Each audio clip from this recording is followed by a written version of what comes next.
चिंता की बीमारी क्या होती है या फिर ओवर थिंकिंग की बीमारी क्या होती है, इस बारे में बात करेंगे इस वीडियो में। नमस्कार दोस्तों, मेरा नाम डॉक्टर प्रवीण त्रिपाठी है। मैं एक सीनियर साइकेट्रिस्ट और सेक्सुअल डिसऑर्डर स्पेशलिस्ट हूँ। तो ये जो चिंता की बीमारी है या ओवर थिंकिंग की बीमारी है, जिसको मेडिकली हम लोग कई बार जनरलाइज्ड एंग्जाइटी डिसऑर्डर बोलते हैं, ये एक बहुत ही कॉमन समस्या है। अब बहुत सारे लोगों को होती है और जिन लोगों को ये दिक्कत होती है उनको आमतौर पे पता भी नहीं होता है कि उनको कोई बीमारी है। उनको लगता है कि उनका नेचर ही ऐसा है, वो थोड़ा चिंता करने वाले लोग हैं। उनमें से अधिकांश लोगों को, मैक्सिमम लोगों को पता ही नहीं होता है कि ये कोई बीमारी भी होती है। तो क्या होता है इस बीमारी में, क्या सिम्टम्स आते हैं, क्यों होती है, क्या ट्रीटमेंट है, इस बारे में थोड़ा सा बातचीत करेंगे आज।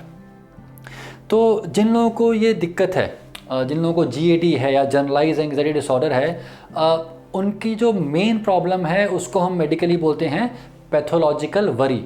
वरी मतलब चिंता, पैथोलॉजिकल मतलब एक एबनॉर्मल तरीके से या एक बीमार तरीके से। तो ये व्यक्ति जिनको ये दिक्कत है वो अक्सर बोलते हैं कि दिमाग चलता ही रहता है, चलता ही रहता है, एक ख्याल, दूसरा ख्याल, तीसरा ख्याल। अक्सर एक लाइन बोलते हैं ये लोग कि ऐसा लगता है कि मन कभी शांति नहीं हो रहा है, मन चुप ही नहीं बैठ रहा है। और ये जो ख्याल आते हैं ये किस तरीके के आते हैं? ये आमतौर पे इस तरीके के आते हैं कि आगे कुछ खराब हो जाएगा या कुछ डेंजरस हो जाएगा, कुछ नुकसान हो सकता है। बेसिकली एक नेगेटिव ख्याल कि आगे कुछ खतरा है। इस टाइप के ख्याल कई सारे डोमेन्स में आते हैं, स्पेशली फ्यूचर को लेके। जैसे कि मान लीजिए कोई स्टूडेंट है तो उसके मन में ख्याल किस टाइप के आएंगे कि पढ़ाई ठीक से नहीं हो रही है, एग्ज़ाम ख़राब हो जाएंगे, एग्ज़ाम में नंबर ख़राब हो जाएंगे या फेल हो जाऊंगा मैं, आगे कॉलेज में एडमिशन नहीं मिल पाएगा। या फिर मान लीजिए कोई व्यक्ति है जो कि जॉब करता है तो उसके थॉट्स इस टाइप के आएंगे कि मेरा परफॉर्मेंस ठीक से नहीं आ रहा है, मुझे अप्रेजल ख़राब मिलेगा, शायद मुझे नौकरी से निकाल देंगे, नौकरी से निकाल देंगे तो मेरी ज़िंदगी कैसे चलेगी। या फिर कोई रिलेशनशिप वाला इशू है तो व्यक्ति को लगेगा कि मेरी वाइफ मुझे छोड़ के चली जाएगी या मेरा हस्बैंड मुझे छोड़ के चला जाएगा। या फिर परिवार में किसी और के लिए कि एकदम रिश्ते पूरे ख़राब हो जाएंगे, सब कुछ एकदम ख़त्म हो जाएगा। और ऐसे ही कई बार हेल्थ के लिए आता है कि इतनी बीमारियां हो रही हैं, कैंसर हो रहा है, ये हो रहा है, वो हो रहा है, कहीं मुझे कुछ ना हो जाए, कहीं मेरे परिवार वालों को कुछ ना हो जाए, और अगर हुआ तो क्या करेंगे, पैसा कहाँ से आएगा, हॉस्पिटल कैसे जाएंगे, फाइनेंसिस के लिए कि पैसा खत्म हो गया तो क्या करेंगे। सो जैसा कि आप देख पा रहे हैं, सारे एग्जाम्पल्स में एक्सेसिव थॉट्स आ रहे हैं और वो थॉट एकदम एक्सट्रीम तक जा रहा है। इंसान सिर्फ ये नहीं सोच रहा कि ठीक से पढ़ाई नहीं हुई तो थोड़े नंबर कम ना हो जाएं। इंसान सोच रहा है कि मैं फेल हो जाऊंगा, कॉलेज में एडमिशन नहीं मिलेगा, नौकरी नहीं मिलेगी तो कुछ नहीं कर पाऊंगा ज़िंदगी में। एकदम एक्सट्रीम थॉट। यही एक करेक्टरिस्टिक रहता है एंग्जाइटी डिसऑर्डर का या जीएडी का, कि एक्सट्रीम वरीज होती हैं और ऐसी चीज़ों की होती हैं जिनके होने के चांसेस बहुत कम होते हैं। इसके अलावा बहुत डे टू डे वाली चीज़ों की भी चिंता होती रहती है। ऐसी छोटी बातें जिसको बाकी लोग इग्नोर कर देंगे, सोचेंगे भी नहीं, उसको लेके भी चिंता होती है। जैसे मान लीजिए एक हाउस वाइफ हैं और उनको चिंता होगी कि कल सुबह मेड नहीं आई तो क्या होगा, मेड नहीं आई तो बर्तन कौन साफ़ करेगा, बर्तन साफ़ नहीं हुए तो खाना कैसे बनेगा, खाना नहीं बनेगा तो बच्चों का क्या होगा। अब एक नॉर्मल इंसान कह सकता है कि एक मेडी तो है, नहीं है तो कर लेंगे, लेकिन जीएडी वाला दिमाग उसको घुमाता रहता है, नेक्स्ट स्टेप पे ले आता रहता है। और जब तक सोच के इंसान थक ना जाए तब तक ये सोच चलती रहती है। और सिर्फ सोचने की बात नहीं है, शरीर पे भी इसका इम्पैक्ट पड़ता है। यदि आप जिस व्यक्ति को जीएडी उससे पूछें तो वो अक्सर बताएंगे कि रिलैक्स तो वो कर ही नहीं पाते हैं, वो कभी भी रिलैक्स फील नहीं करते हैं, हमेशा चिंता चल रही होती है।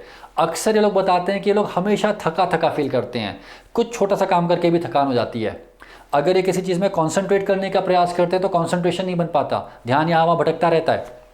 ऐसे ही कई बार मसल टेंशन बढ़ आती है, कई बार ये लोग बोलते हैं कि सिर में दर्द हो रहा है या फिर गर्दन में दर्द हो रहा है, इस टाइप की चीज़ें बोलते हैं। और कई बार सिम्टम आता है कि नींद आने में दिक्कत होती है। एक टिपिकल हिस्ट्री मिलती है पेशेंट से कि बेड पे जाके लेट तो गए लेकिन दिमाग शांति नहीं हुआ, दिमाग चलता रहा तो नींद भी नहीं आ पाई। तो ये सारे जो सिम्टम्स हैं ये होते हैं जनरलाइज्ड एंग्जाइटी डिसऑर्डर के सिम्टम। तो आखिर ये बीमारी होती कैसे है? अब साइंस काफ़ी एडवांस लेवल तक पहुंच चुका है, कई सारे न्यूरोट्रांसमीटर्स के बारे में खोज हो चुकी है। तो कुछ न्यूरोट्रांसमीटर्स, स्पेशली सेरोटोनिन एक ऐसा न्यूरोट्रांसमीटर है जो मन को शांत रखने में हेल्प करता है। अगर सेरोटोनिन के लेवल्स कम हैं तो एंग्जाइटी के होने की संभावना बढ़ती है। कुछ और न्यूरोट्रांसमीटर्स हैं जैसे नॉरेपिनेफ्रिन, कुछ स्टडीज में पाया गया है कि एक सिंपैथेटिक सिस्टम होता है उसकी ओवरड्राइव की वजह से दिक्कत होती है। और आजकल काफ़ी सारे नए केमिकल्स के ऊपर खोज हो रही है, जैसे कोलिसिस्टोकाइनिन, गाबा। उतना डिटेल में जानने की ज़रूरत नहीं है, लेकिन बेसिकली आप एक समझ सकते हैं कि दिमाग में कई सारे केमिकल्स हैं जो मन को शांत रखते थे। उन केमिकल्स के लेवल्स में डिस्टर्बेंसेस है या उनके फंक्शनिंग में डिस्टर्बेंसेस है। एक और बात ये बोली जाती है कई बार कि यदि आपकी अपब्रिंगिंग ऐसी है कि आपको हर चीज़ से बचा के रखा गया है, ओवर प्रोटेक्टिव एनवायरनमेंट में रखा गया है, तो कई बार बाद में बड़े होने के बाद भी लगता है कि सब कुछ बहुत डेंजरस है और इंसान उन चीज़ों को एक्सप्लोर नहीं कर पाता, हर छोटी चीज़ को बहुत ज़्यादा डेंजरस मान लेता है। एक और थ्योरी है इसकी जिसको हम कॉग्निटिव थ्योरी है वो कहते हैं।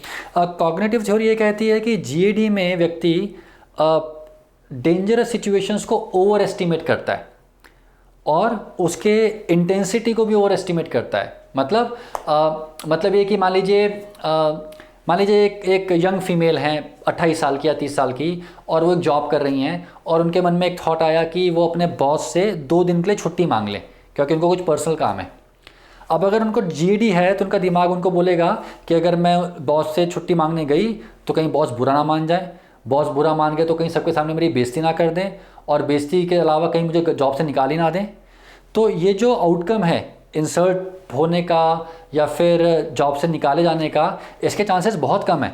एक नॉर्मल व्यक्ति कहेगा कि ऐसा तो अनलाइकली है, बट जीडी वाला दिमाग बोलेगा कि इसके चांसेस बहुत ज़्यादा हैं, मुझे जॉब से भी निकाला जा सकता है और मुझे इंसल्ट भी किया जा सकता है। और ये थॉट आने के बाद ये व्यक्ति क्या करेंगे, ये अवॉइडेंस में चले जाएंगे, वो चीज़ करेंगे ही नहीं। इस घबराहट की वजह से बॉस से जाके बात ही नहीं करेंगे। अब उन्होंने बॉस से बात नहीं की तो फिर क्या हुआ, अब उनके मन में जो ख्याल था, जो डर था, वो बैठ गया। अब अगली बार जब फिर से कुछ और होगा जिसमें किसी से बात करने की बात आएगी तो ये फिर से डर के रुक जाएंगे कि छोड़ो, बहुत ज़्यादा नुकसान हो सकता है, बहुत ज़्यादा डर हो सकता है।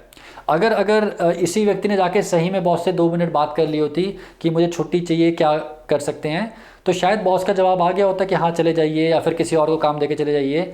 और अगर उन्होंने ऐसा कर लिया होता तो उनके मन में जो डर था कि बहुत ख़राब होने वाला है, वो डर शायद ख़त्म हो गया होता। लेकिन क्योंकि उन्होंने अवॉइडेंस किया, उस चीज़ को अवॉइड कर दिया, तो डर ख़त्म होने का जो मौका था वो चला गया।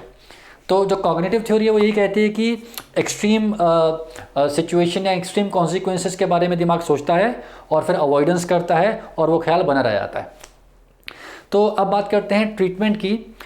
जैसे कि हम कहते हैं कि मैक्सिमम साइकेट्रिक डिसऑर्डर्स में जो ट्रीटमेंट है वो एक कॉम्बिनेशन होना चाहिए दवाइयों का और आपका थेरेपी का या काउंसलिंग का। जैसे कि मैंने बोला कई सारे केमिकल्स का डिस्टर्बेंस है, उन केमिकल्स के डिस्टर्बेंस को ठीक करने के लिए दवाइयाँ चाहिए होती हैं। और जहाँ तक बात आती है थॉट प्रोसेस की, जो मैं अभी एग्जांपल दे रहा था, उसको ठीक करने के लिए थेरेपी की जाती है जिसको बोलते हैं कॉग्निटिव बिहेवियरल थेरेपी। अब मेडिसिन को लेकर डर ये रहता है कि दवाई खाएंगे तो ज़िंदगी भर तो नहीं खानी पड़ेगी, आदत तो नहीं पड़ जाएगी, नींद की गोलियाँ तो नहीं दे दी जाएंगी। अब ये सब गलत डर हैं, क्योंकि आज के तारीख में जो मेडिसिन दी जाती हैं वो 2 लेवल्स पे दी जाती हैं। कुछ शॉर्ट टर्म पे देके बंद कर दी जाती हैं, कुछ लॉन्ग टर्म पे दी जाती हैं 1 साल या 2 साल के लिए। जो लॉन्ग टर्म वाली मेडिकेशंस हैं उनकी वैसे भी आदत नहीं पड़ सकती, और जो शॉर्ट टर्म वाली मेडिकेशंस हैं उसमें भी जो बेंजोडाइजेपिन्स है, जो आदत वाली दवाइयाँ हैं, उनको बहुत कम समय के लिए देके बंद कर दिया जाता है या फिर दिया ही नहीं जाता है। एक बात ये भी समझिएगा कि अगर कोई व्यक्ति जिसको जीएडी है उसको डॉक्टर के बारे में जानने का जब विचार आएगा तो उसमें भी जीएडी घुस जाएगा। डॉक्टर के बारे में जाने का सोच के भी डर लगेगा कि पता नहीं क्या हो जाएगा, कोई बहुत बड़ी बीमारी तो नहीं निकल आएगी, ज़िंदगी भर दवाई पे तो नहीं चले जाएंगे, पूरी दुनिया पागल तो नहीं कहने लगेगी, क्योंकि दिमाग हमेशा एक्सट्रीम सोच रहा है। तो वो जो सिम्टम्स हैं वो बीमारी के ट्रीटमेंट के भी आड़े आ जाते हैं, ट्रीटमेंट को भी होने से रोकते हैं। तो लास्ट में मैं समरी में बोलूँगा कि एक प्रॉब्लम है, बहुत कॉमन प्रॉब्लम है, बहुत लोगों में होती है, लोग पहचान नहीं पाते, सफ़र करते रहते हैं लाइफ में, वहाँ नहीं पहुँच पाते जहाँ पहुँच सकते थे। और अगर एक ऐसी चीज़ है जिसका इजी ट्रीटमेंट अवेलेबल है तो समझदारी यही है कि जाके ट्रीटमेंट लिया जाए। और अगर आपको या आपके किसी जान पहचान वाले को, दोस्त को, फैमिली मेम्बर को, किसी को भी इस प्रकार की दिक्कत है तो प्लीज़ जाके नियरेस्ट साइकेट्रिस्ट से मिलिए और ट्रीटमेंट लीजिए। तो मुझे उम्मीद है कि मैं इस बारे में जीएडी के बारे में आपको समझा पाया हूँगा। धन्यवाद, शुक्रिया।